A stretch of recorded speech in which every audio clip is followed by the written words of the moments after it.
everyone, welcome back to Sunny Live Chain. Thank you so much guys for tuning in. I'm here to update you of what's going to happen on Uzalo from the 29th to the 2nd of September 2022 on Monday. Njinji tells Nomaswazi why she started sleeping with Bamtsimbi. Lily threatened to arrest Njeza if he goes after Kwanda. Kapsile received a backlash on her surprise return show on Tuesday.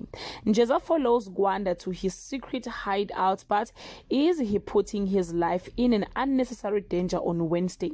Nkunzi vows to get strong and go after his enemy. Kwanda refuses to reveal Hleziphi's location. Nosipho gets an alarming call from Nkunzi on Thursday.